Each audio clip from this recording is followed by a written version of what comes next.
In the 5th century, the Greeks were divided into autonomous city-states. These states, led by Athens, did battle with the Persians on land and at sea for 50 years.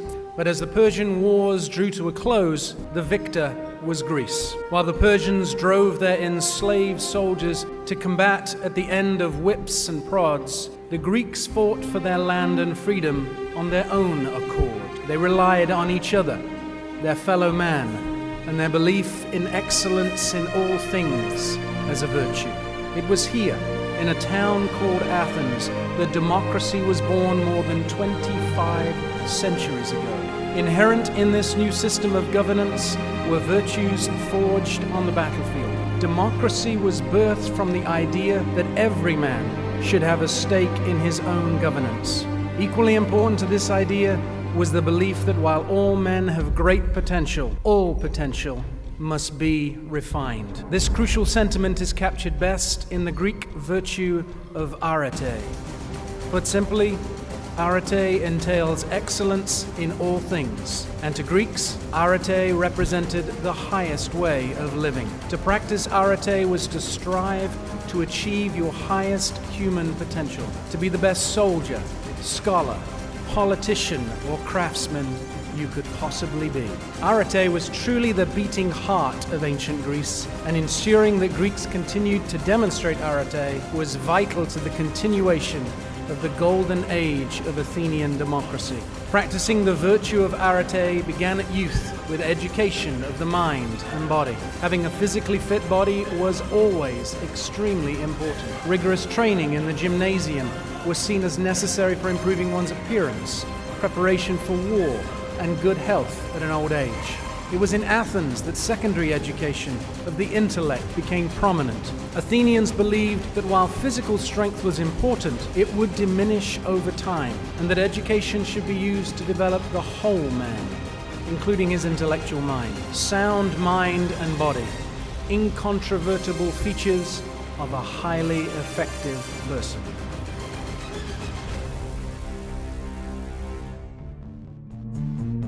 Gandhi got it, Einstein got it, Benjamin Franklin got it.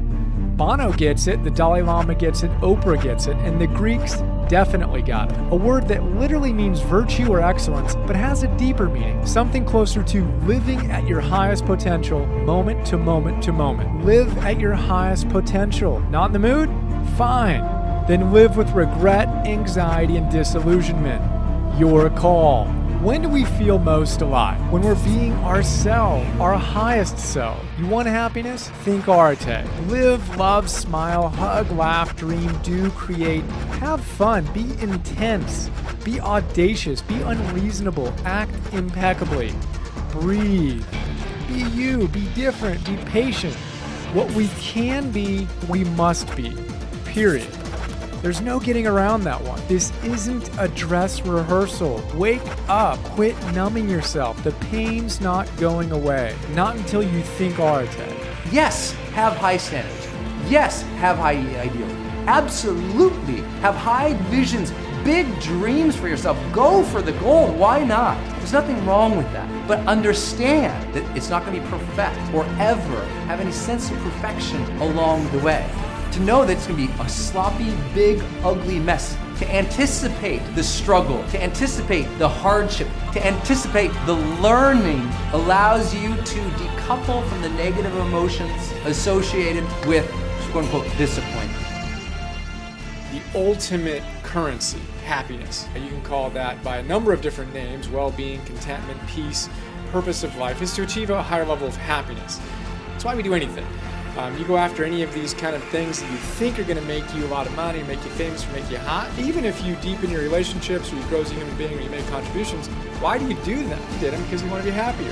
Now the Greeks, their word for that was something called eudaimonia. That word, it's more of a flourishing, of a sense of being alive and actualizing. And what you need to do, if you want to live with eudaimonia, just close the gap.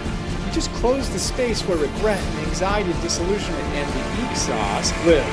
And you're feeling happy. You're experiencing the sense of eudaimonia. It's the sense of actualizing, the sense of enthusiasm to express your highest self. I'm talking about in this moment, in this moment right now, you can choose to show up more fully from your highest version of yourself or not. If I know whatever I put out there, it's going to be part of my learning journey. I'm going to study it. I'm going to be attentive to it. I'm knowing it's never going to be my best yet. That, perfection doesn't happen ever. We can always be perfecting things, but we'll never reach perfection. And knowing that now, if you realize you'll never reach perfection, then you should never feel disappointment. There's nothing in me that says it has to be perfect. It says, I'm going to do my best. I'm going to put it out there. I'm going to iterate, innovate. I'm going to get better and better and better and better. And along that learning journey, things will be good. And I'll accept that, as I do them and do my best, that the universe will reward me as it should.